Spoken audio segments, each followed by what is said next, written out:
just open this meeting for us to pray.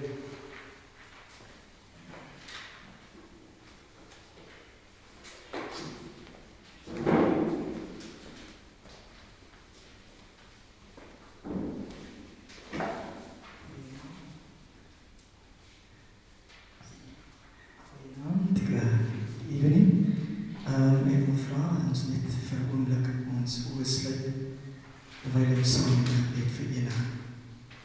Hemelse Vader, ons kom vanaand, Here, met opregte dankbare harte vir die baie dankie te sê dat U ons, Here, deur hierdie dag gedra het. Dankie, Here, vir U hand van bewaring en beskerming oor ons.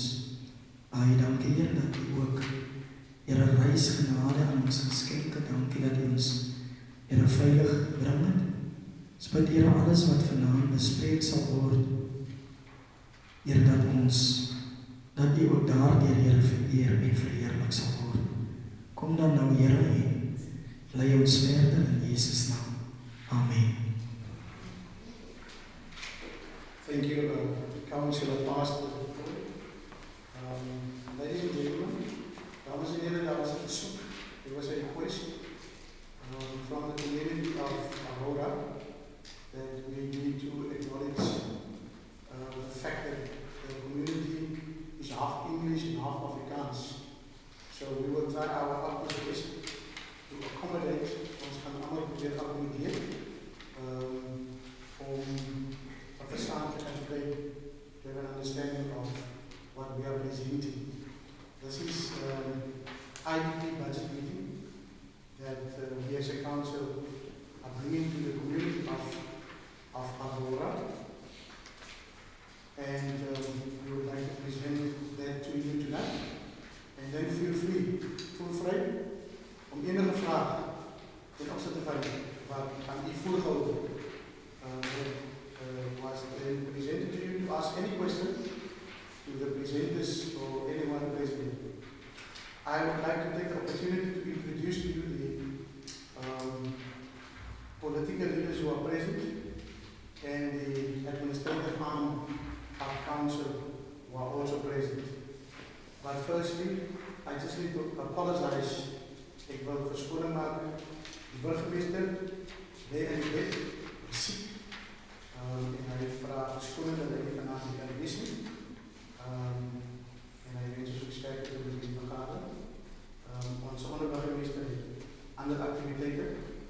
En dan onze raadslid verantwoordelijk voor die boord van financiën, raadslid Daniels, heeft verschoning ingediend aan de verplichten. En dan in de administrative arm, de municipal managers is on leave. And then director, as you will see, asked to be excused from this meeting due to illness that they do have. So present here tonight, in our presence, starting from the politicians, we do have Councillor De Vries, Alderman De Vries, as the former speaker, is now the chairperson of the Technical Services Directorate. And then we also have Councillor De Plooi. He is the portfolio chair for corporate services.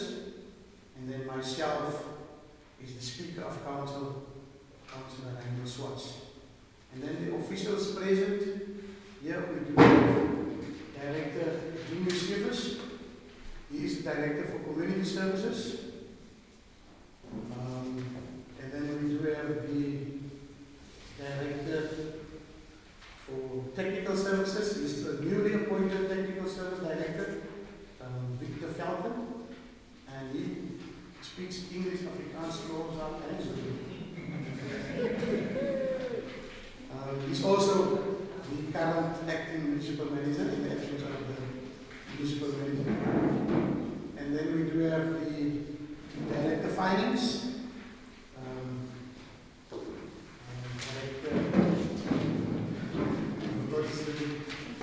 Director Felix is the Director of Finance. And with us we have managers, Manager Rollison for Facilities and Community Service. And then we have Jackie Stoneberg, the technical services, and the other official.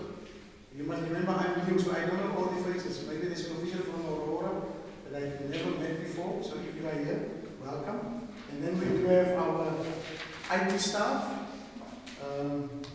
We won't hold anything against you whilst we're recording this, so feel free.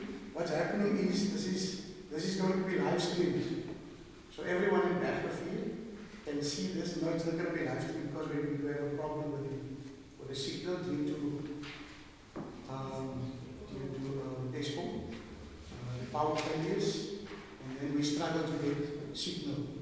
We even have that problem at our municipality ourselves.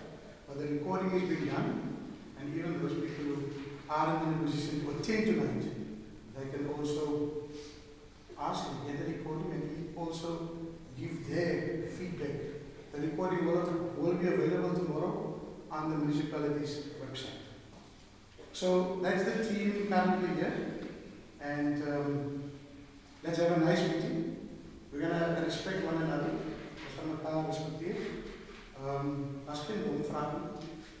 And I would like you to ask the questions relevant to what we are presenting.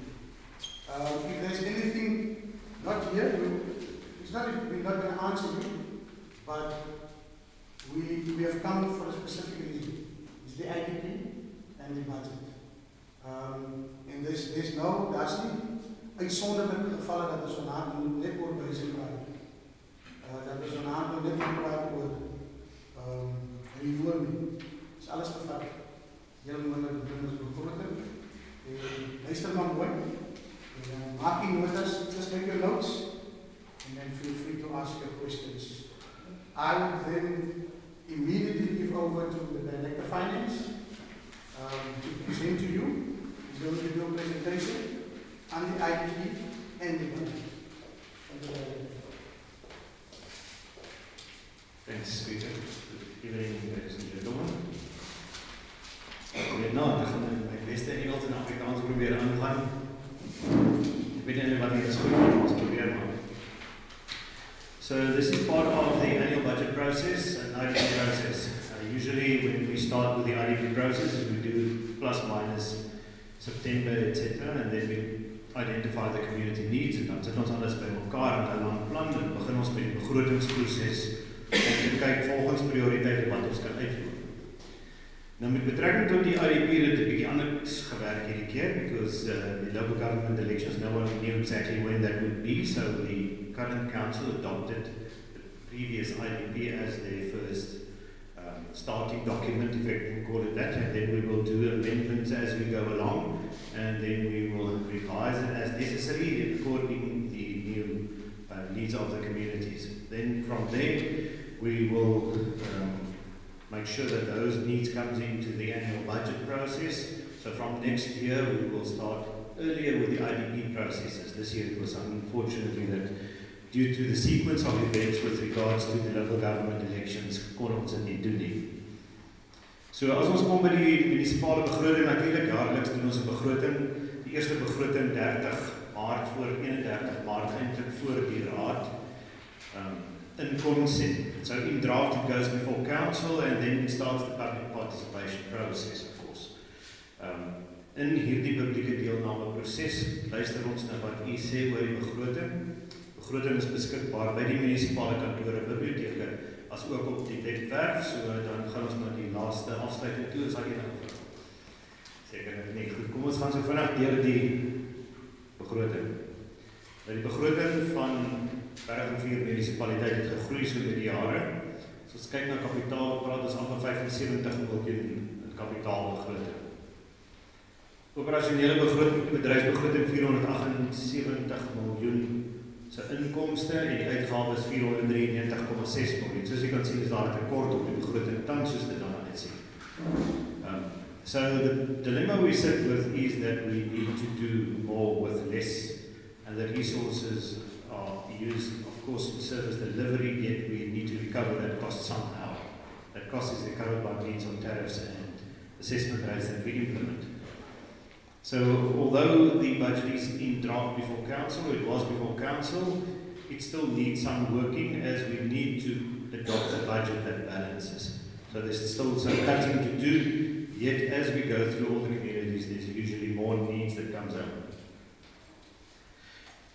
So what are we spending the capital budget on? Firstly, the capital budget for the coming year. Of course, water infrastructure gets the bulk of the money. 28% of it, 21.4 million, and then sewer and roads get 9 million each, and sport and recreational facilities another 8 million going into that. And then of course vehicles, etc. 7 million, electrical assets 6 million. So I'm not going to read through all of them, you can all see those. And the finite detail is available in the detailed capital program that forms part of the annual budget that is there for public participation. SA 36, SA 36 is gedeel is die lys van alle kapitaalprojekte. So nou net so kortliks bykom by dit wat spesifiek van toepassing is op hierdie area. En waar kry ons die fonds? Ons moet seker geld hê om die kapitaal te finansier uit ons eie inkomste, capital replacement reserve, kapitaalvervangingsreserve 25% van die inkomste van die kapitaal daarvan. En dit is geld wat ons in die surplusfondse het, wat ons terugsit in kapitaal finansier, en dan eksterne lenings 40 miljoen, dis 'n groot klomp geld wat ons moet leen om die kapitaalbehoeftes aan te spreek. Die nasionale regering deur hoofsaaklik die MEC-program gee vir ons 15,9 miljoen rand. So 15.9 million coming in from the national government, and then just this little small amount there from provincial government just to finish one offset project in Portugal. So dit is meer spesifiek die kapitaalprojekte van Aurora, dus ek sê dit is nie almal nie en dit is nie volledig nie, maar hier is hoofsaaklik wat vir die area deur die behoeftes geïdentifiseer was al in die vorige jare. So as ons kyk na die pompe vir die boorgate is van 50,000, en in gedagte 3 years of budget 22-23, starting here and then the 2 outer years of the medium-term revenue and expenditure framework. So in the first year, there's a lot of money going to this area, if you consider that there's 75 million in total for capital. And then there's a lot of money coming to this area, but it has already changed before we finalized it, and I'll explain that now. Okay, so you see those projects. I think the bigger ones there, that's the upgrade of roads and stormwater, 89,000, and then upgrade of roads and stormwater, Aurora, there's a new one, through the infrastructure program for 2.378 million. And then of course the long-awaited wastewater treatment works, 5.1 million, and that money's been moved to the outer year, and that will be replaced by more roads and sidewalks. Pavement. Always joke about the pavement program. You had eerst in pavement is 'n pad, and pavement's in 'n sidewalkie. En die ander is dit nie.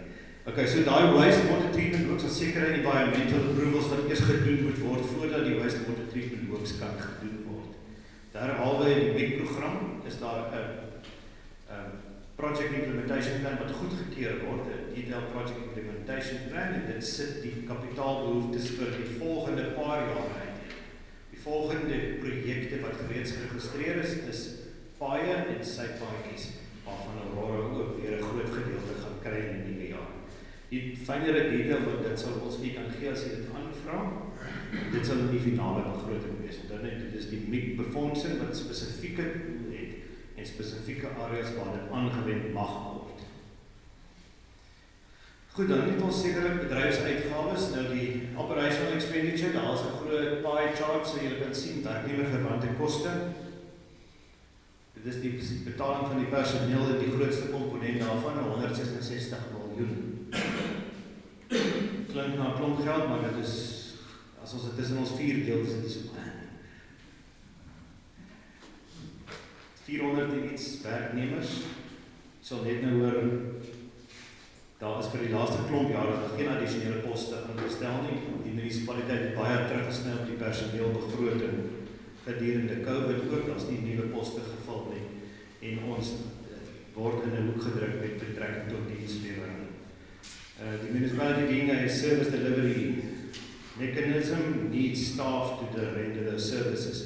So die groot groen deel daar kan jy sien is bulk purchases, grootmaat aankope. Eskom ons betaal amper 128,5 miljoen rand per jaar aan Eskom. Eskom tariefverhoging gaan op met 8,61% aan die munisipaliteit. in die riglyn verhoging, so the guideline price increase to municipal customers from NERSA is 7.47%. So that's just a summary of all the biggest expenditure items. Of course, staff expenditure, one of the biggest ones, 34%, but not out of the norm if you look at the size of the municipality. Of course, there's a lot of other expenditure items that's locked up in the finer detail of the budget. If one just thinks of provision for irrecoverable debt, that's 30.4 million. Depreciation, 26.8 million. Of course, that's the pace at which we consume our assets, and we need to set that money aside for future funding of capital. So daar's die hele lysie van hulle. Dan die bronne van inkomste. So where do we get all the money from, of course? Oordragte en subsidies, dat is 'n groot gedeelte wat ons kry by die nasionale regering. Die equitable share natuurlik, die grootste van die skenkings. En dit is om die armoede verligting te kan doen deur middel van subsidie van gratis dienste hoofsaaklik. Dan is die volgende groot een daar, is die diensteheffing elektrisiteit, 161 miljoen. Ek het net nou gesien, ons betaal 128,5 miljoen, ons kry 161 miljoen. Die verskil daartussen is natuurlik die salarisse en operasionele uitgawes van die diens. Dan moet ons kyk na die ander groot dienste inkomste, water, vullis en riool, heffings wat ook vir ons groot inkomste gee. En dan natuurlik agentskapsgelde ensovoorts. Eiendomsbelasting is ook 'n groot, ons trek op 93 miljoen rand. Oftewel amper 19% van die inkomste. So dis waar die inkomstebronne vandaan kom om die operasionele begroting te finansier. So daar's dit net weer opgesom van groot tot klein. Al die goedjies wat nodig is, al die inkomstebronne om die uitgawes te kan delg. Nou dit bring ons by iets wat niemand uitsien jaar op jaar nie, en dit is die verhoging in tariewe natuurlik. Voor ek ek sal vir die detail wys wat jy nou kan kyk terwyl ons gaan so 'n bietjie praat oor hoekom dit nodig is om dit so te verhoog. In die COVID jaar 2020 het die munisipaliteit baie later die verhogings geïmplementeer, omdat ons nie geweet het wat die pandemie gaan doen nie. So we did not know how it would influence the municipality, so we went for lower tariff increases. Although the cost of rendering services did not increase only by 4.2%, it increased exponentially higher than that, probably 9 to 10%, because the increase in interest rates, fuel expenditure, general cost of rendering services, goods and services, and the inflation rate applicable to municipalities is not necessarily the same as the basket of goods and services that a household would buy. Therefore, we did ourselves in being the municipality, being all the communities that make up Bergrivier, because we did not recover sufficiently to render the services at the quality that it is rendered. So waterverbruiksheffings, jy sien daar eiendomsbelasting, ons wil dit opsit met 10%. Eiendomsbelasting betaal natuurlik vir gemeenskapsdienste, so community services and facilities funded through assessment rates. Dis nou die sportvelde, die ontspanningsfasiliteite, die biblioteke, oop ruimtes, parke ensovoorts van eiendomsbelasting betaal daarvoor. Dan die waterheffings, 8,5% gaan dit nie op. Daar's 'n baie groot styging in die prys van chemikalie en goed vir watersuiwering natuurlik. En Bergrivier Municipality, een instansie, een waterdiens, een tarief vir almal. So dit word ge-average en so betaal ons almal gemiddeld 8,5 meer. Elektrisiteit natuurlik, 7.47, dis die riglyn in verhoging van NERSA. So the guideline increase 7.47, in contrast to the 8.61 that we pay for bulk purchases. Dan regulering 10%, en dan die groot een daar is vullisverwydering, reusagtige 25%. Nou hoekom vullisverwydering soveel opgaan? Mens moet in gedagte hou dat enige verhoging van 'n lae basis af lyk hoog. So if you have got a low base and you have to increase a few rand, then it looks like a high percentage. Although a high percentage also represents quite a substantial amount this year. But Problem with the refuse removal service is that we do not have tip sites in this area. So landfill sites, there aren't any that's open for business. So we have to transport the waste. Ons moet die vullis wegry, ons moet dit recycle. Recycle, reuse, wegry en betaal wat in 'n plek om die vullis weg te gooi. So die vullis gaan van ons gebied af. Hulle weggooi. Ons 4 sites wat toegemaak het, wat lisensies het om te sluit en te rehabiliteer. So die rehabilitasiekoste op hierdie landfills is nagenoeg 93 miljoen rand plaas nou bestaan. Nou hoe dit werk met 'n landfill is, wanneer jy begin bedryf moet die tarief voldoende wees om die rehabilitasiekoste wat oor die lewensduur bereken word op sy te sit in kontant. Indien ons dit op sy gesit het in kontant deur hoër tariewe te hê die laaste 20 jaar, was dit nie nou nodig. Dit koppel ons natuurlik met die koste van die diens. Die koste van die diens is eksponensieel hoër omrede recycling nie plaasvind soos dit moet nie. Die tonne maat wat weggery word na Saldanha Saldanha het meer as verdubbel oor 'n jaar.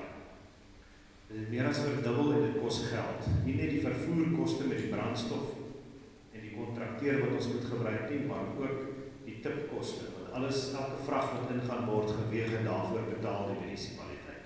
Dit beteken, hoe meer en beter ons recycle, hoe minder hoef ons weg te ry en daarvoor te betaal. So dit is 2 van die redes hoekom vullisverwydering so duur word. En natuurlik ook onwettige rommelstrooiing wat die hele tyd gebeur. Na elke naweek moet die dorpe skoon gemaak word omdat mense rommelstrooiing hou dit heeltyd. As iemand voor 'n webwerf kom of voor 'n oorlaaistasie kom nie, ek is toe dan word die vullis gegooi op straat en dan moet die munisipaliteit dit gaan skoonmaak. Nou die munisipaliteit moet die koste betaal, maar eintlik betaal die verbruiker. So the consumer pays because they don't use it appropriately. Almal kry vullis verwydering, as geen rede om 'n papier op straat te kry nie. Maar nou moet die munisipaliteit nie net die 3 sakke wegvat nie, ons moet tog die strate gaan skoonmaak en papier op die straat afhaal. En dit dra by tot die koste van die diens, kan jy daar sien. So ons het klaar gepraat van daardie matige verhogings tydens lockdown en die vullisverwydering en dan kom ons by deel van die belastingverhogings. Hoekom belasting verhoog? Sekuriteit. Ons sekuriteitskoste wat 3 jaar terug glad nie op die begroting was, omtrent 2,6 miljoen rand op die begroting.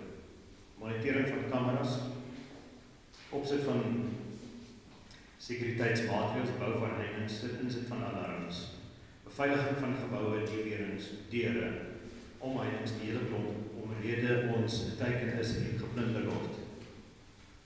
Die Veldrift wastewater treatment works, whilst we were busy refurbishing it, was plundered, once again costing us nearly 400,000 in additional money to remedy that, what we lost during construction.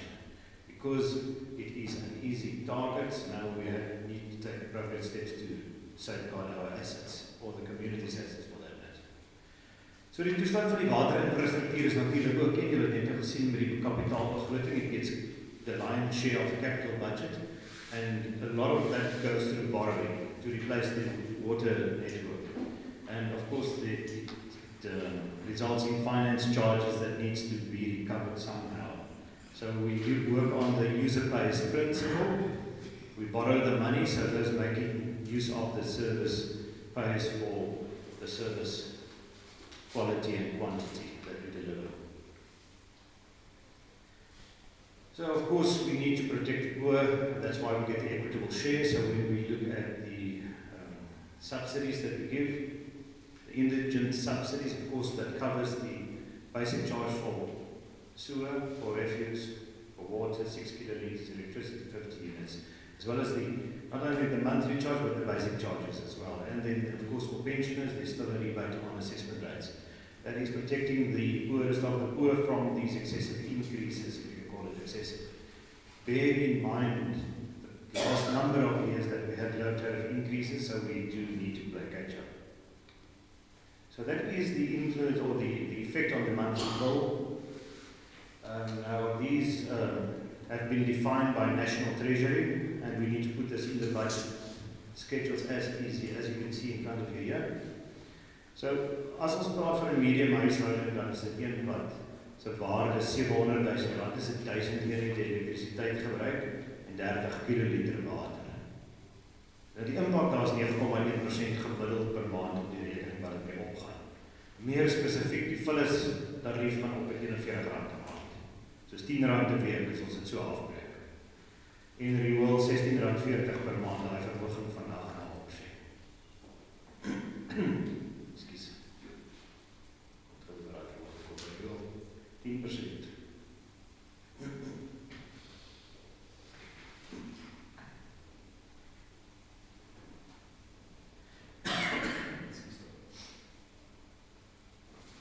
Goed, ek wil graag uitwys die verhoging op 'n deernishuishouding. As ons kyk na deernishuishouding, die mense wat ons goed beskerm deur middel van die subsidies, is die gemiddelde rekeningverhoging daar so R55,73 per maand. Maar dit wat die munisipaliteit oor beheer het, is natuurlik 'n kleiner gedeelte daarvan. Elektrisiteit is R35 daarvan. So onmiddellik bring dit af na R20 wat die munisipaliteit oor beheer het.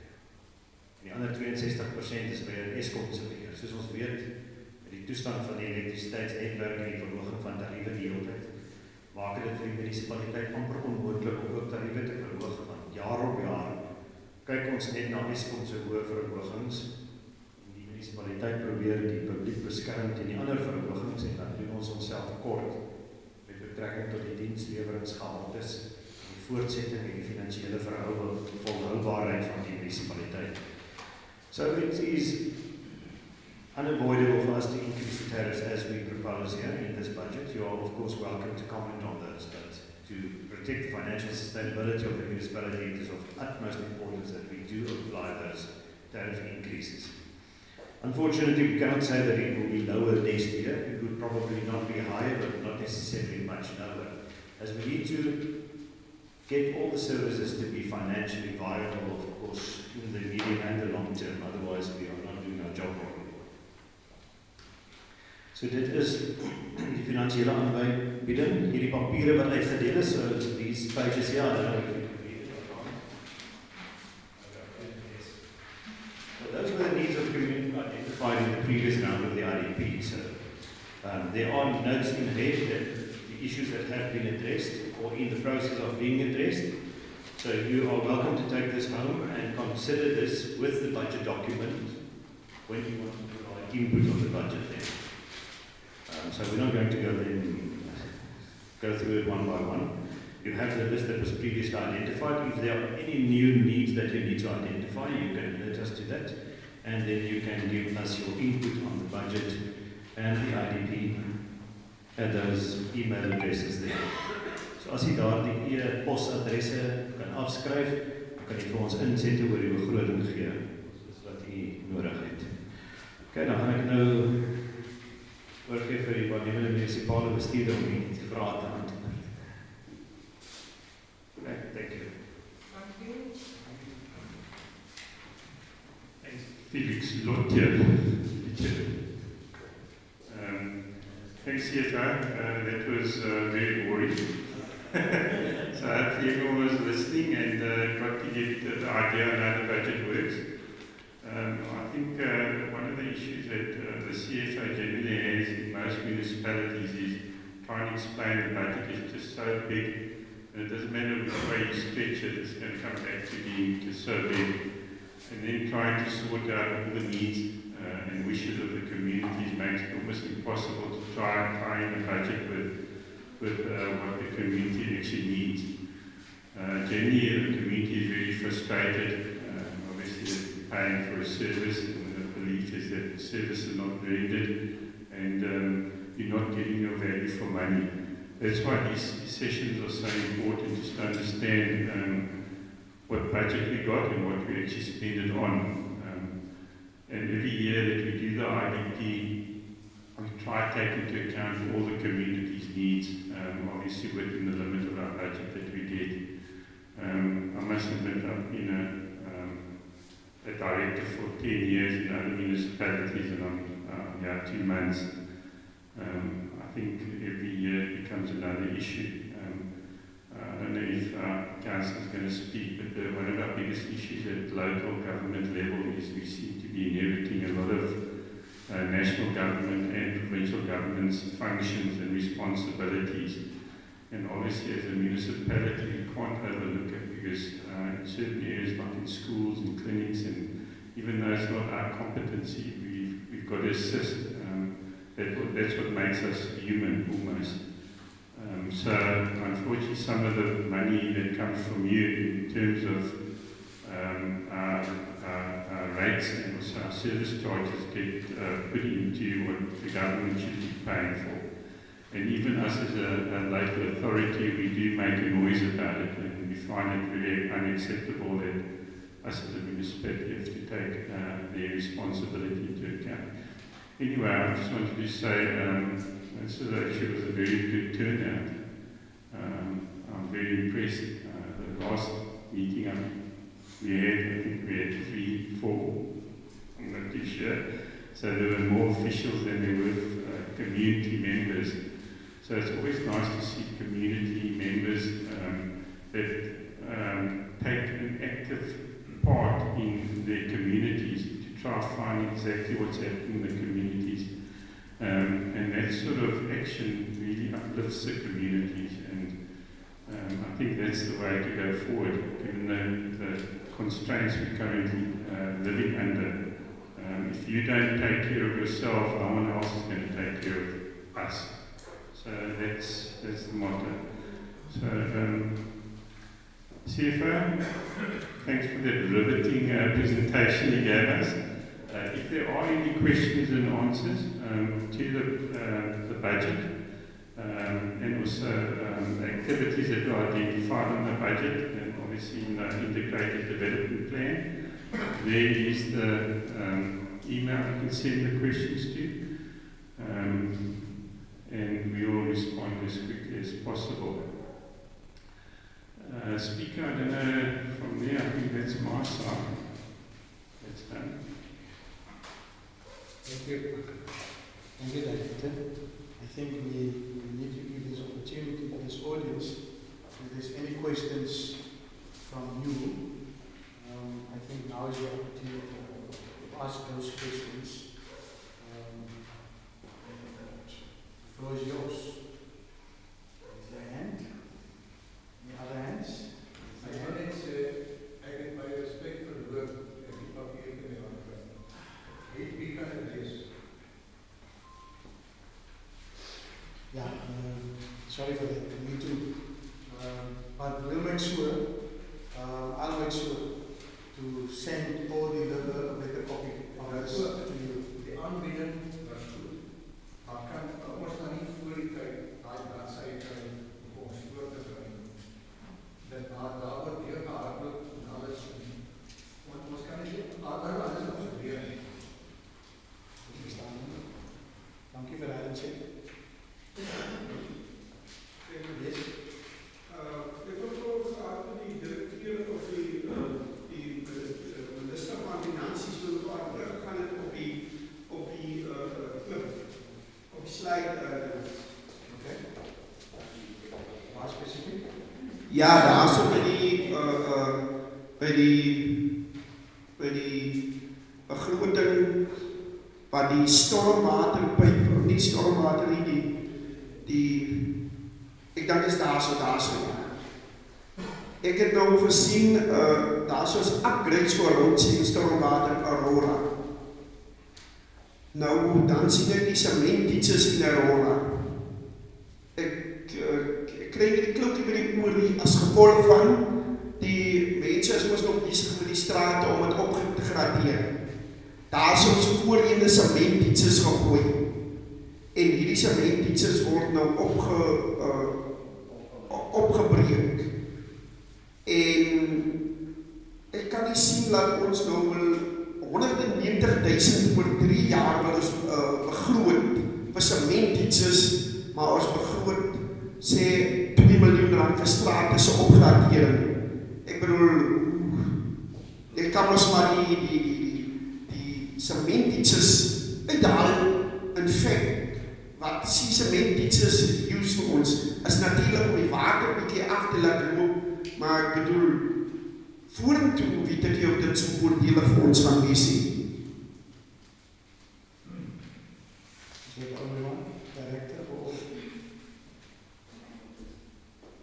Right, CFA explained nicely that there is municipal infrastructure grants, that's a big.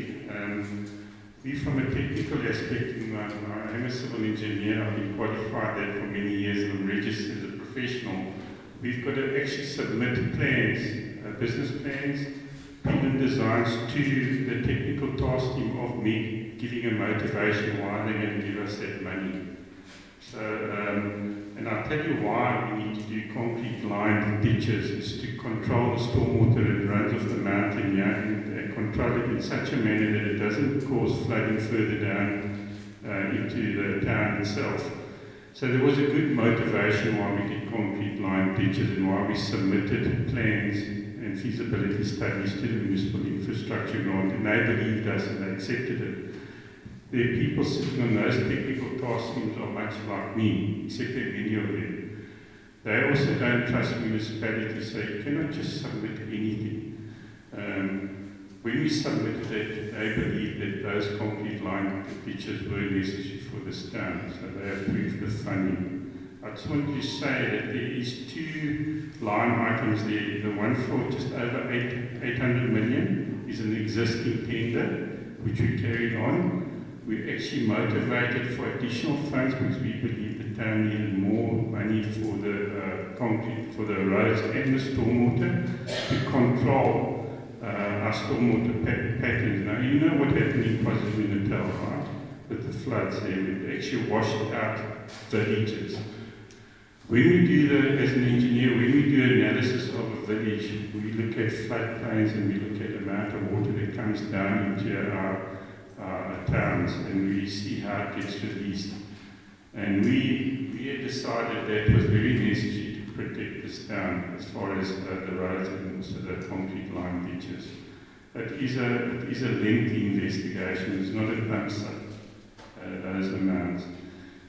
So the second upgrade of road and stormwater was actually an add-on to the first tender.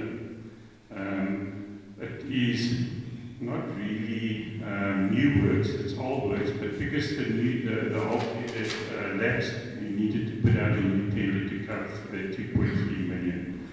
But they're both the same scope of works. I'm not too sure if I answered your question, if you want to. No. Not? You didn't answer my question correctly. The thing is, the ditches was a couple of years, the ditches was laying in Aurora. So I think the ditches was prioritized because of the water that is coming down. So I didn't see the necessary for that 190,000 to put it up in ditches. Then you can just put the money to upgrade the streets. You understand? And the other thing is, you as the Minister of Finance, I didn't see anything that you must budget to buy some new ground or anything like that for the future. Because I think the IDP will stop at 23-24, the IDP program. That it looked like a Bible for the municipality. I think it stopped at 23 or 24 days. It's a 5-year period. So some of these days it will stop. And I didn't see anything to upgrade or to futurize for Aurora.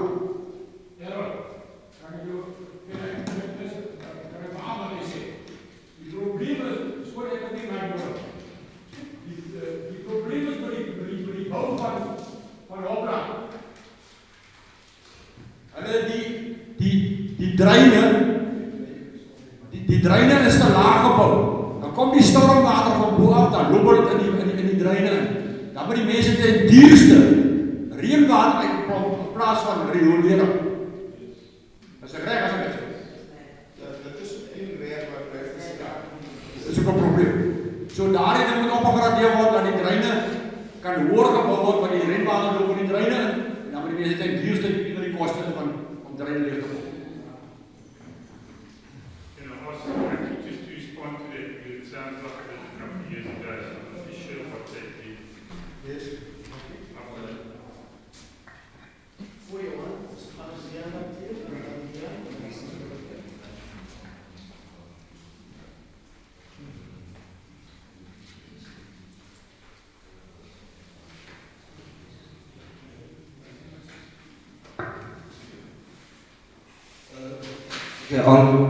Sorry. I'll have to come back to you about the sewer section, but the ditches, the cement ditches were made on the natural ground level, natural road level. So the ditches get made to alleviate the stormwater problem, so that houses don't flood in the future.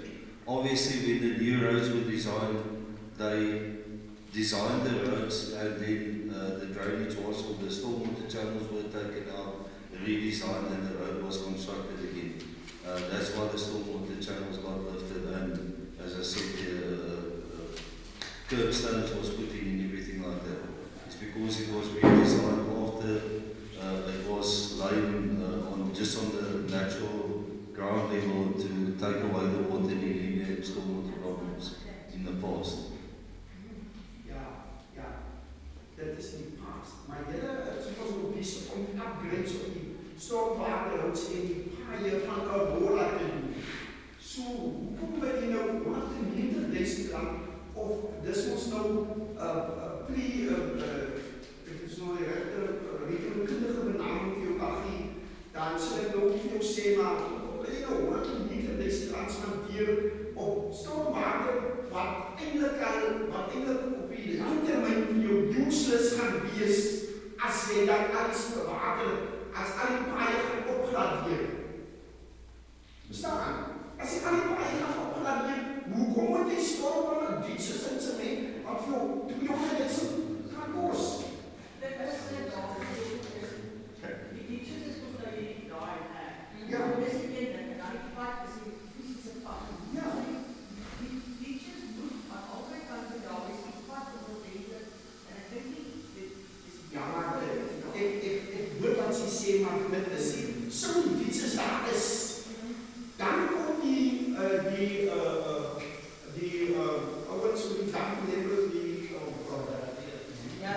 dat is die mense wat die opgraad, die opmetings kon doen. Die surveillance, hulle kom ons nou met hulle opmetings. Nou sien hulle in verhouding met die padse hoogte, dat die ditches useless. Dan moet het opgetel word en dat is het grond. 190,000 wat in die water gegooi is. Onnodig. wat jy wil sê, die beplanning moet beter. Jy moet stadsbeplanning hê, voor jy die ditches begin gooi of so. Sou jy iets van daai aard, sou dit wees, dat jy die paaie gaan opgradeer, dan beteken dit die ditches lê daarso, maar dan beteken dit die ditches moet van waarde wees, as die pad gelê word. Okay. Die beplanning, Aurora bly om die lekker beplanning te doen. Jy kan nie over die kap af. Okay. I think Aurora, I think we've taken note of this issue, and it's been recorded, and we've taken note in the manner which you have given your point due to this. So it's been noted. Can we go to this hand? Yes, maar ek wil nog nie alle vrae beantwoord nie. Ek wil nog nie alle vrae beantwoord vir die future rights vir die wat jy grond moet koop om dis reeds in die watse vir dit nie. Sê van. Ja, dankie. Dit is nie op hierdie 3 jaar se begroting nie. Onthou ons IDP op 5 jaar, die begroting wat hier sien is 'n 3 jaar begroting. As dit op die IDP, dis ook daar 'n needs list is. So as jy 'n needs list het en jy sien dit nie daarom nie, dan moet dit van die gemeenskap afkom dat dit daarop gaan kom. Maar onthou net die munisipaliteit werk ook op 'n special development framework wat vir ons wys waar gaan ons uitbrei en so voort. As dit nodig is, dan maar vir watter doel. Waarvoor wil jy die dorp uitbrei? Jy wil uitbrei vir behuising of waarvoor wil jy dit uitbrei? Dit gaan natuurlik iewers inpas in die SDF. En as daar 'n behoefte is vir uitbreiding, sal die munisipaliteit daarvoor voorsien. As dit 'n behoefte is rondom behuisingsuitbreiding, dan is die departement van behuising wat dit gaan hanteer, want dit is 'n provinsiale en nasionale funksie wat ons het as 'n agent optree om dit te doen. En die eiendom wat dan aangekoop word gedoen deur nasionale behuising se geld, as dit oor behuising gaan. As dit oor iets anders gaan om die dorp se sakekern of iets uit te brei, dan is dit 'n ander proses in terme van die SDF-prosesse wat gevolg moet word. En ons moenie privaat inisiatief oopgee. Die munisipaliteit is nie die enigste instansie wat kan grond koop, verkoop, wat kan uitbrei of wat kan ontwikkel nie. Dit is hoekom privaat mense ook natuurlik moet wees. Die munisipaliteit se rol in ontwikkeling en uitbreiding is om te sorg dat daar voldoende water, elektrisiteit, riool, vullis infrastruktuur is om iemand wat wil uitbrei toe te kan laat om dit te kan doen. Maar kyk gerus op die lys en onthou dit is 'n 3 jaar begroting, is 'n 5 jaar IDP, so dit kan dalk in die buitejare wees. Dankie, Sefra. Ons volgende vraag. Goeienaand. Julle almal ken my, ek is Answa. Ek wil graag weet, ons betaal presies dieselfde tariewe as Piketberg en Bergrivier en Bergrivier. Ons is almal onder dieselfde kamp. Hierdie gedeelte van Aurora word pragtig uitgebou. Ek bly in 17 Langstraat. Ek moes op 'n stadium die munisipaliteit bel dat ek nie by my eie draaifooi kon uitry nie. Nie eens 'n vol voertuig kon daar uitry nie. Ek het baie netjies en liedjies. Maar my paai by die draaifooi kon ek glad nie eens daar uitry nie. En wat doen die munisipaliteit? Hulle kom gooi sand daar nie. Net 'n klomp sand. Ek kan nie eens met my kar daar uitgekom het nie. Maar ons betaal presies dieselfde tariewe. Wat word aan daai kant gedoen van paaie en opgradering? Dit is asof daai kant daar so 'n lyn getrek is. Dis asof daar 'n lyn getrek is van watter kant waar die opgradering gaan gebeur en watter kant gaan dit nie gebeur. So as ons dan dieselfde tariewe betaal, dan moet ons dieselfde tipe paaie hê. Dan moet ons ook nie hê dat Aurora mense het wat kan bou en soos hulle wil bou, so met enige planne. Maar dan kom ek by my garage weer afhaal en ek kry R9,800 boete. Maar die hele res van Aurora bou en bou nog nuwe plekke en nog nuwe kamers aan. En dan word daai gedeelte van die dorp nie beboet om voorsiening te kan maak vir hierdie gedeelte van die dorp. Dis maar net wat my vraag is. As ons dan op dieselfde kant gesien word, dieselfde tyd betaal, dan moet ons dieselfde tipe paaie en dienste kry by ons.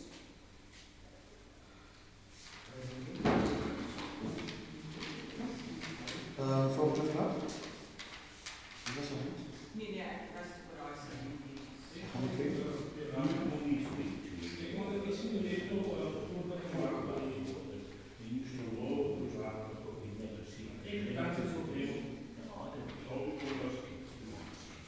As die lorry kom uitkom, dan kom hy nou my kry nie. En dan kom ek die hele ry nie, maar dit daar. Dan is my buurman se dryfboek aangevoer.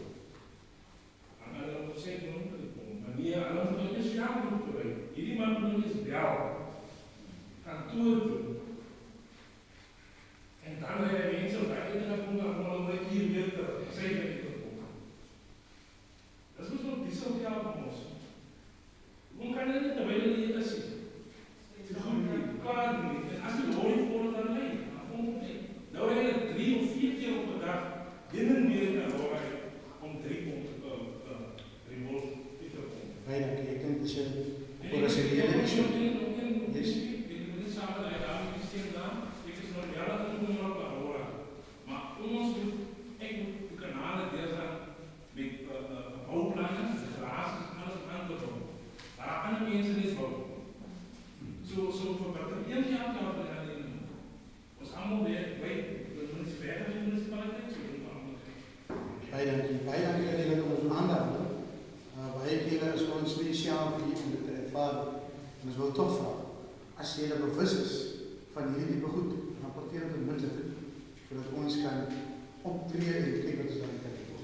En dank je dat je ons inlicht. Ik denk dat is een operationele aangelegenheid rondom die uitcijfer toezicht. Die was nog aan. We kunnen jullie opgeleid voor die paarden. Dat is de aard van de opgeleid. Dan heeft men weer een finished question, but off right at the beginning.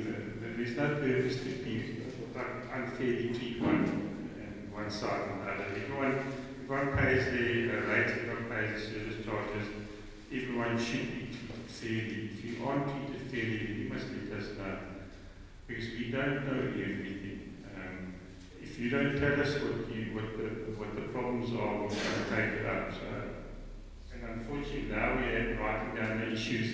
We've taken note of it, but it would be nice to get it way beforehand. If our questions in Aurora, where do we go in Aurora to question all this? Because the municipality and our rate support is not adequate. The moment you complain about something, you are the enemy, and you treat it like the enemy. You never get treated. So, who do we talk to? Where are we? Is there anybody here? So speaking if I can say something. So for myself, just quickly, also as a rate payer, and I pay service charges, the first one I speak to is my ward councillor. And my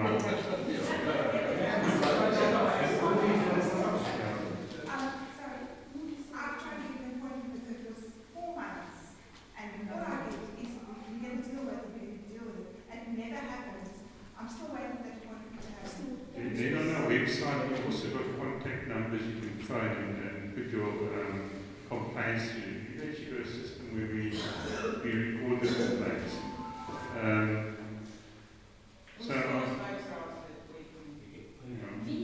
Can I just, we will come to that. Just finish director. Alright, now I just want to go back to the first part. I tried to explain nicely to you why we're putting cement beaches.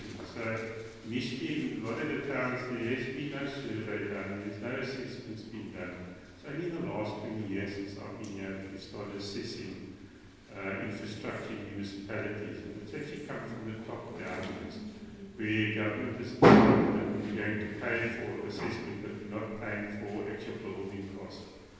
In the past, what we've done is we've built a lot of the infrastructure using line of sight, thumb suck, and when it comes to the actual design, when we do the design, we find out the designs are way out of what we've actually built. So in most cases, yes, some of the infrastructure has to come up, unfortunately, so that we can actually put the infrastructure in terms of what has been designed by professional people. It's not all of the stuff, some of the stuff has to come up, so we have to redo it. I think Councillor de Vries. Councillor de Vries, and then there was a hand here. And Ons het baie vrae wat ek nie heeltemal geantwoord was nie. So ek gaan probeer by die eerste begin. Jammer oor daardie plaas meneer Ekkeling op die diens. So jammer daarvoor. Net in terme van die inligting, ons het al hierdie inligting het ons op sosiale media uitgestuur, sover moontlik in die biblioteek geplaas, sodat mense voor die tyd nog kyk daarna. Dit is nie vir ons moontlik om dit almal uit te kry. Gegee vir al die beperkings wat daar was in vergadering op die publiek die afgelope tyd. Maar al daai inligting is sosiale media is op Facebook geplaas en WhatsApp groepe uitgestuur. Dis in die biblioteek geplaas, kennisgewingsgroep uitgedeel. So ons het alles moontlik gedoen om al die inligting wat die kanaal gekry wat die CFO gegee het om dit daar te kry, maar dit is 'n probleem. Ek hoor gesê dit is nog steeds daar. Dis in die biblioteek. Kyk daar. En ek het vinnig iets sê oor die paai van Aurora. Ons het 'n paar jaar gelede 'n goeie vriend met 'n ouderste het my baie pakke gegee daaroor. Ek weet, kyk, kom ons skryf net 'n paar trekke op. Oor die ditjie wat gebou is. Nou het ek saam met die CFO en die sê, hierdie ditjies is 'n kopseer. Kan ek vinnig verduidelik, ek wil sommer die vraag antwoord daarop. Ons het nie verleer in die kwaliteit probeer om die stormwater storie te hanteer, maar ad hoc basis, en dis ook in die ditjies gebou was, en wat baie mense nou nog bekla, omdat dit nie werklik skade gekaar het. Ons stel gewerk so dat ons kan die munisipaliteit doen as aansoek by die nasionale regering vir munisipale infrastruktuur. Is there anybody that don't understand what I'm trying to say? Ek sal dit op Afrikaans doen, want ek praat beter in Afrikaans, but if there's something like that, I'll quickly just recap afterwards if you don't mind. Die nasionale regering maak fondse beskikbaar vir infrastruktuur ontwikkeling en voorheen benadeelde van ons gemeenskap. Ons doen aansoek vir daai geld en die miljoene rand wat jy daar sien is geld wat ons gekry na aanleiding van aansoeke wat ons ingestel het vir behoeftes in ons bepaalde gemeenskappe. Maar dit is ook ons onderskeid in terme van wat ons waar kan doen in die dorp. Ons kry die spesifieke begroting en 'n spesifieke gedeelte van die dorp wat voorheen benadeel was met die definisie van die regering wat hulle vir ons geld gee om daai areas paaie te bou, infrastruktuur te bou, watersuiweringswerke te bou en so meer. En dis waar ons daai geld vanaf gekry het. En dis wat op die oomblik in Aurora doen, is wat hulle noem die MIC-befondsing, Municipal Infrastructure Grants, wat is die nasionale regering opkry. Al die ander ontwikkeling wat ons in die dorp moet doen, wat nie in terme van daai definisie voldoen nie, moet uit die munisipaliteit met ons belasting op te lewer, moet ons moet betaal. Ek het gesien ons het 'n kapitaallening van 40 miljoen rand aangegaan om daai tipe ontwikkeling in verskillende dorpe te doen. In Piketberg, ek noem dit net as 'n voorbeeld nie om die situasie te regverdig. Daar is ondergrondse waterverspreidingsnetwerk wat al 70-80 jaar oud is. Piketberg het daagliks talle waterprojekte, ons kry nie meer water door ons mense uit. Ons is besig om die ondergrondse waterpype in Piketberg te vervang en ons moet dit doen met belastingbetalers se geld. Ons kan nie by die regering aansoek doen van MIC-befondsing. It's funding that we're getting from the national government and we are compelled to only use it in previous disadvantaged groups. And that's why you see these discrepancies in terms of money being spent. On the one hand, we must get that money from our residents in terms of rates and taxes, and we must make sure that we can afford to actually ourselves pay for it. That is the system. I'm not saying it's right or wrong, but this is the system. Net vanaf die vraag. In die verlede is probeer om die waterskole aan te spreek, dit is eie benadering, en dit is eie initiatief van die tentjies gemaakt en gebouw om die help daarmee.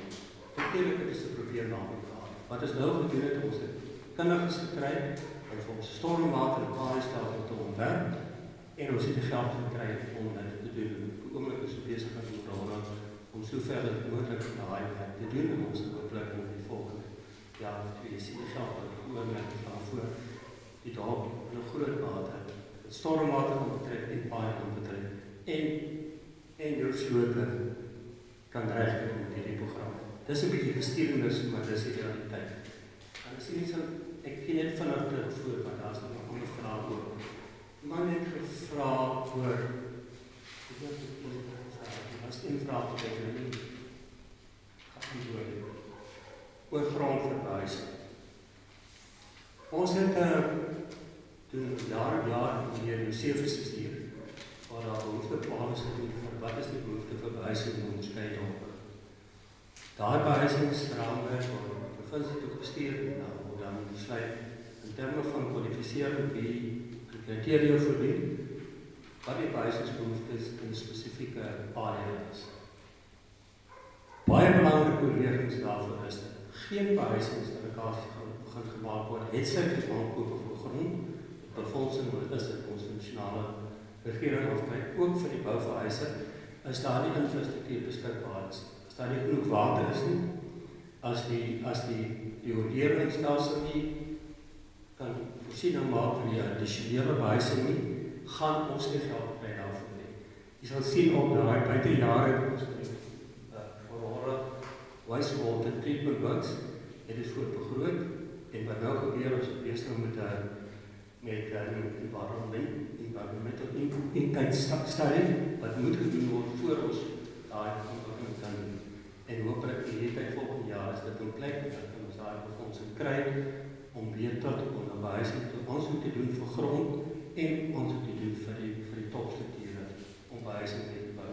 Maar dit is ongelukkig 'n proses wat hier nie die seelstelsel is 'n proef reghelp. Dit is 'n proses wat ons van 3 tot 5 jaar kan neem om al daai in plek te kry. By eers besig met die omgewing in plek te kry, die beplanning, die omgewingsimpaksstudies te doen en as dit reeds op die program vir befondsing vir volgende jaar, so hopelik gaan ons dit in plek kry. En daarna sal ons aandag gee aan die behuisingsbehoefte wat reeds bepaal is hoe veel dit is vir ons om daai proses te volg. Ek het nou probeer 'n paar vrae wat ek al antwoord wat jy gevra het. Ek gee dit almal nie, maar daar het ek Dankie, Ajay. Can we just, Director, I think the question of this gentleman in terms of Yeah, I just know what the improvements to the roads will be. I mean, if they're going to tar the roads, the town is going to come under every lot. It's just one of the things with the town. So what we try to do is we try to do a dual purpose, but it is going to be asphalt. So when we submit the business plans, it was asphalt that we're going to do. Where we plan is highly trafficked area, it is heavy loads, and it is where turning circles happen. That's where most of the forces act on the road itself. Also for aesthetic reasons, we also do a big paving, but yeah, it will be asphalt. I'm not too sure, I've never tested to see what or not what. I know if I walk on a tar road, it's what you have to do that big paving. Well, at the moment, without the tar, at least the place cools down at night. Which Yeah. tar, it won't cool down at night. Yes. It's going to become bearable. Yes, okay. So they should either look at like a light grey tar, or they should look at these roads with cement. Yeah. Which doesn't absorb the heat so much. The concrete roads we're talking about. Thank you. Daai dame agter die man met die geel en dan daai om. Yes.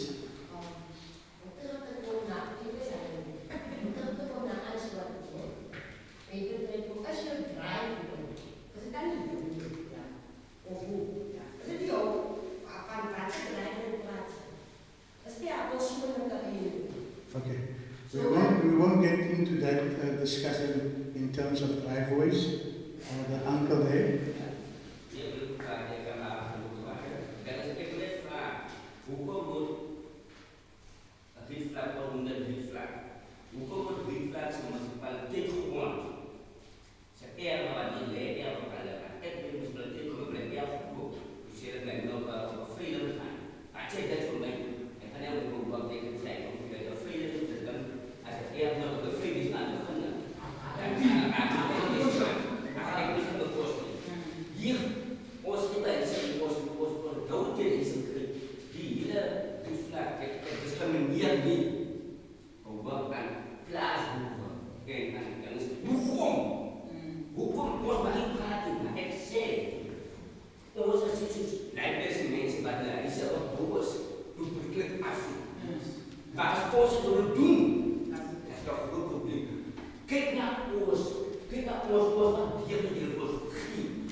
groep mense. En hulle het dit ook gekry. En ek kon nergens sien gaan. Ek het van my awareness gekoop, dus het ek dat op my ma se jaar. Nee? Ek is eerlik vandaan. Ons plak op onze manier. Maar ons plak is soos verjaardag.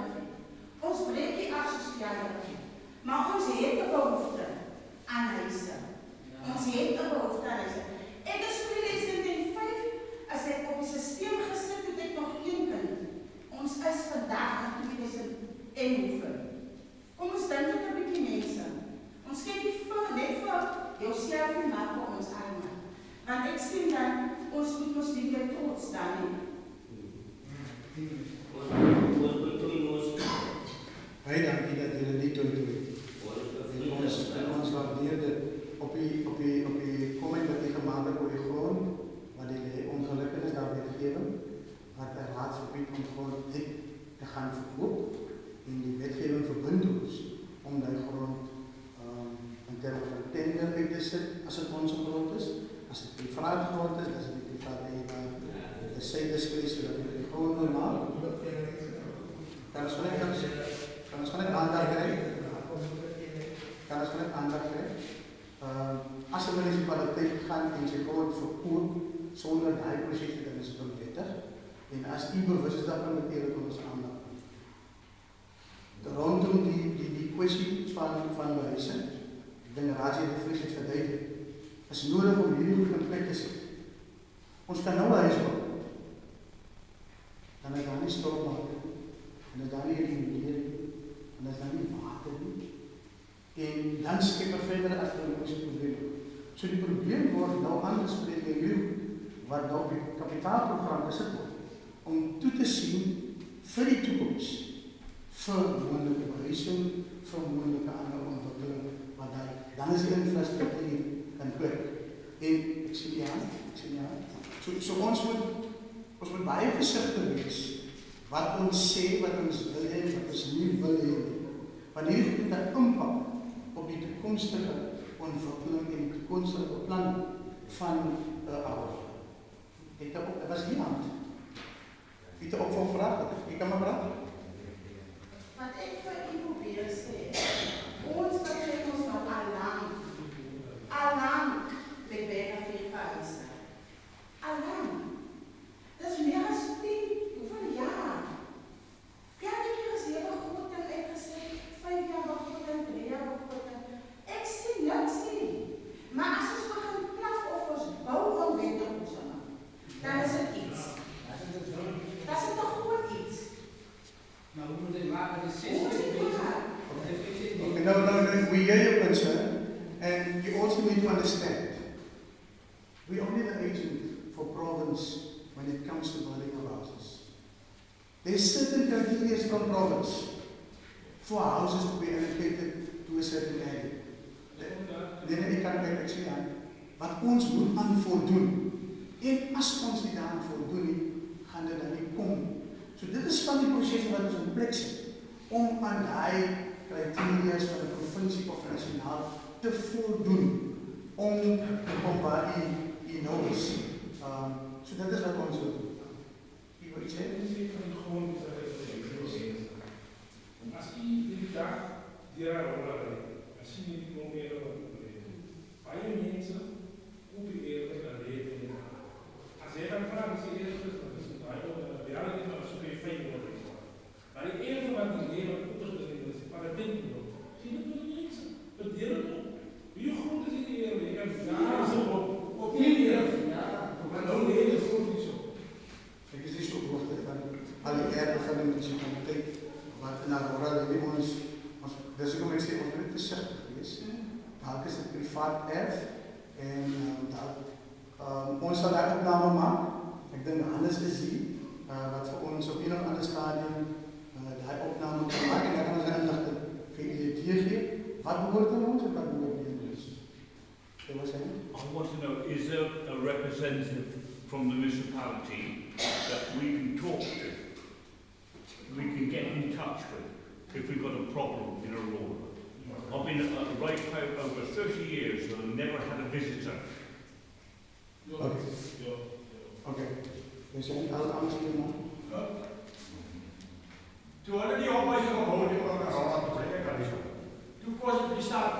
R20.000 huis. Op daardie stadium was die behoefte niet zo groot dat al die huizen kon bezet geraken. Ik heb die tweede laatste huis gekocht, met een voorzien, zo gesubsidieerd, die tweede laatste huis, dat ik gekocht voor een van mijn werknemers, met 300 rand. Excuse me, could he speak English? Yes, I'm going to word he's saying. I'm going to repeat it. Me and Mother, we are more or less the same native in Aurora. When I came here, the operation wasn't even built yet. Wasn't even built yet. Then there was a need for houses, then they built houses. All of a sudden, government gave money, they built houses. And the second last house, I bought from one of my workers for 300 rand. Because they subsidized it. But now, and it was never occupied, and one of the white farmers bought the house. Number 5. Was it 4,000? Boerenhuizen. Yes, it's fine.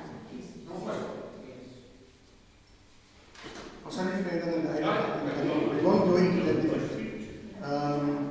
There was a question in terms of the representative. I just wanted to inform you guys. I'm the Speaker of Council, and we've got a ward councillor who's responsible for Aurora. Just give me an opportunity to explain to you. For Aurora, for Noordhoek, Dwarskesbos, and all the surrounding farms in your area.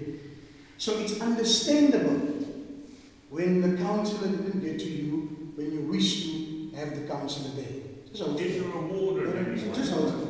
The area of service for one individual, and that's not an excuse, it's very big. There's a lot of questions and people throw a lot of stones at councillors. But you must just remember what we are going through within these specific communities. It's not something you wish to be in. There was a meeting in Aurora. We are a newly elected council, 1st of November. There was a meeting called in Aurora. It was being loud there. This hall was packed of people. When I came to introduce the council of this ward, and there was also an issue within Aurora. The only people that we hear, we've got an attendance register. We came here to Aurora and introduced the council to the community of Aurora. And it's impossible for this council to be in Aurora on a daily basis. Now, I want to make a suggestion. We've got a system within the municipality. We call it the IMA system. It's on our website. If you do have a complaint, whether it's a service complaint or any complaint that relates to the municipality, and if you do have access to the internet and to the website, make use of that opportunity. Because when it works, you load up your complaint. There's a lot of people of Aurora making use of that facility, putting their complaints. There are certain individuals who directly forward their complaints to other councillors or directors, and it's been dealt with. That I can assure you. So make use of the IMA system of the municipality, which is on the website for very long now. And wees besigtig om dit altyd 'n vinger te bewys en dan het ons nie aan die vinger. Yes, if the councillor is here, council will make sure send them a notice and here at the office or the community hall for you people to come and visit. So it's important, and then we also have representatives of the ward committee which is representing Aurora. And in this case, it's Mike. Mike is the representative of the ward committee within Aurora. So in the absence of the council, you can also go to Mike, register some of your complaints, or if there's service delivery complaints, make use of the IMA system. That's what I want to bring to the community of Aurora. Please. Dis 'n onding in ons gemeenskap dat ons altyd verklip op met die relasie het. En dan verstaan ons nie die massiewe werkswaarde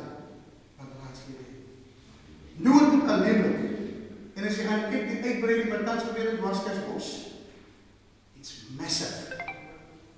Noordhoek, it's massive.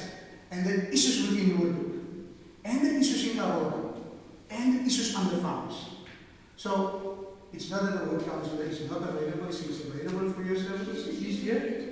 Yeah, she was. She is. She said she's going to do the work of she's sitting next to Excuse me, which mic are you talking about? the ward councillor. What mic? You said old mic. Which mic? There's Mike. There's your Mike. Can you stand up so I can see who He's not a ward councillor, he's a ward committee member. Mike Peters.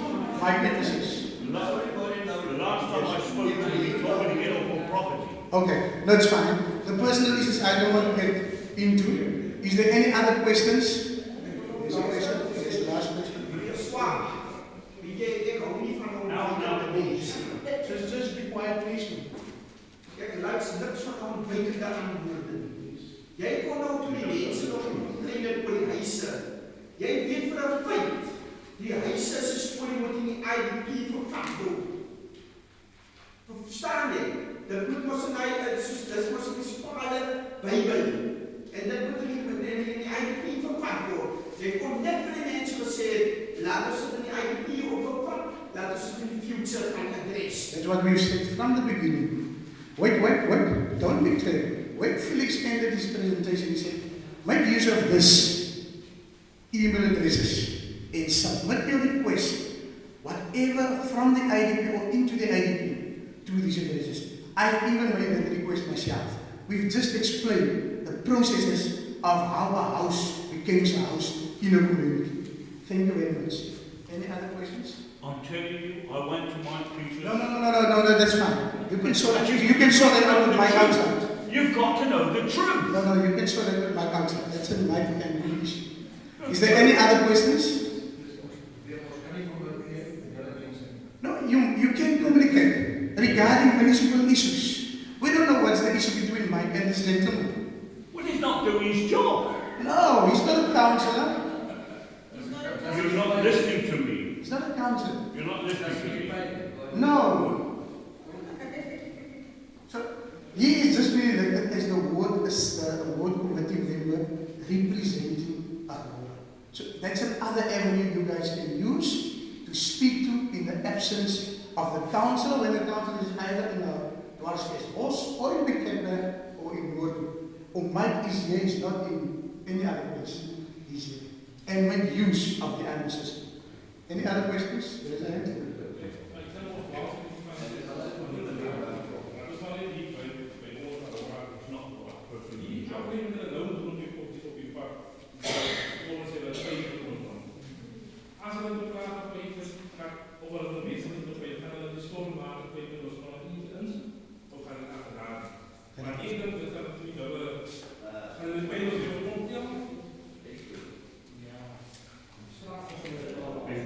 I just want to go back to you. Before I get to that, I just want to reiterate what Councillor Fish said earlier on.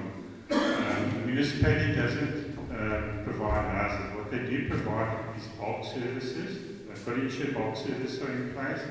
The beneficiary list is complete, and then they've got to allocate land. Those three things are in place. Then national or provincial will say, yes, we will build you houses, and then give us funds for the houses.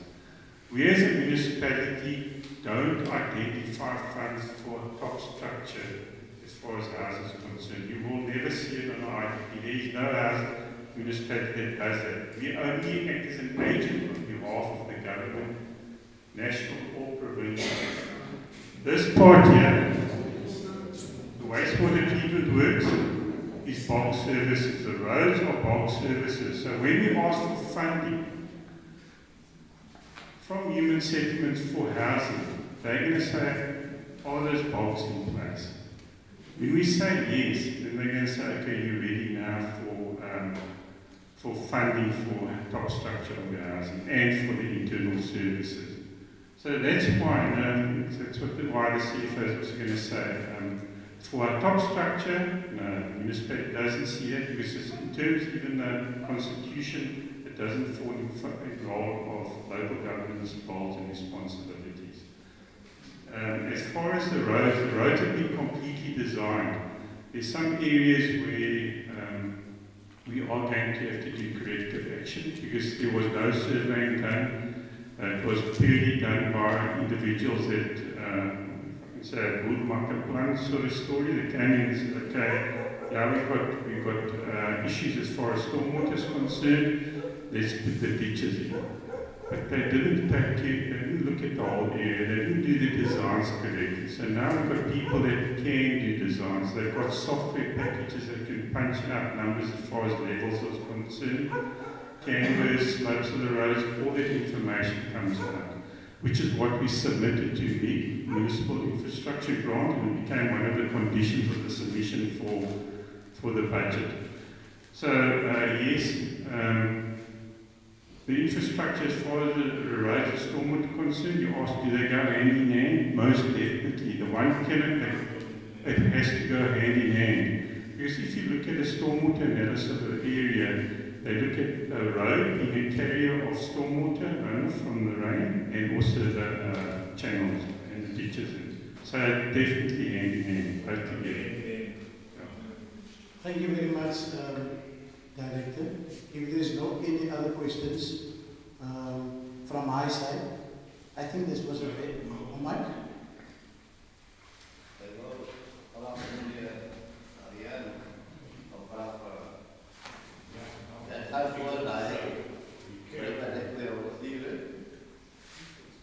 Wat is het plan dat hij concrete blok daarvoor wordt? Maar dat is niet de concrete blokje dat de handen is. Onbetaald wordt allemaal voertuigen dat heeft niet. Dat betaalt allemaal belasting. En als iemand een inhoud van je straat een handen in kop laat, ga je ook opleiden daarvan. Ik wil graag aanmoedigen.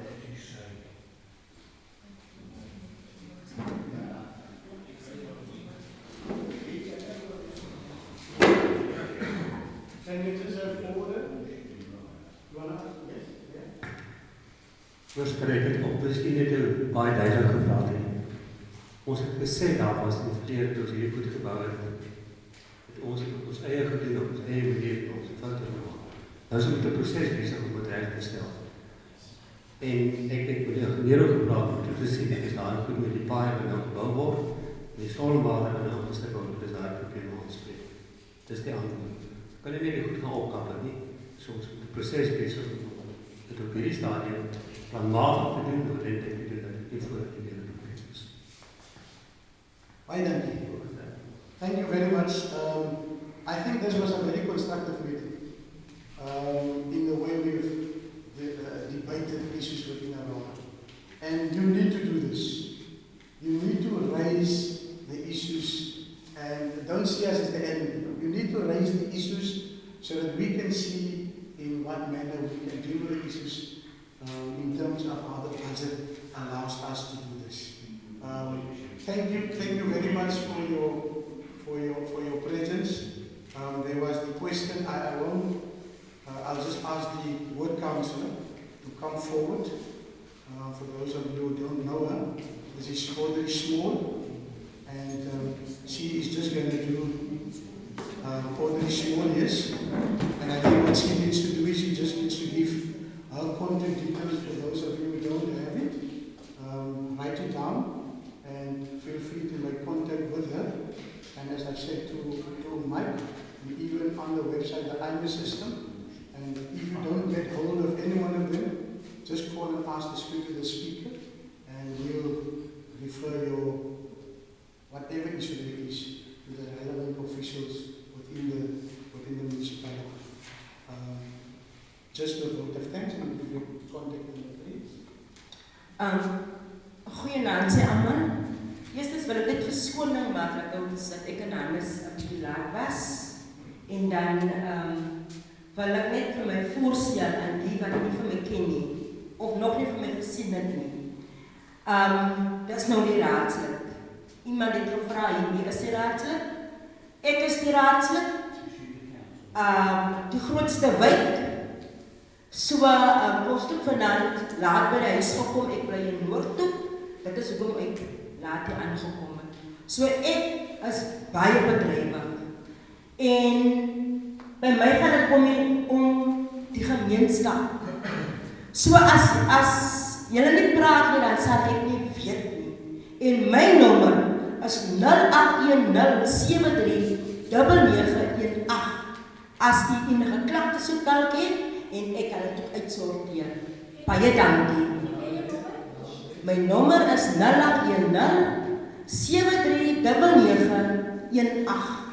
Audrey Small, raadslid Audrey Small. Kontak my asseblief. Baie dankie.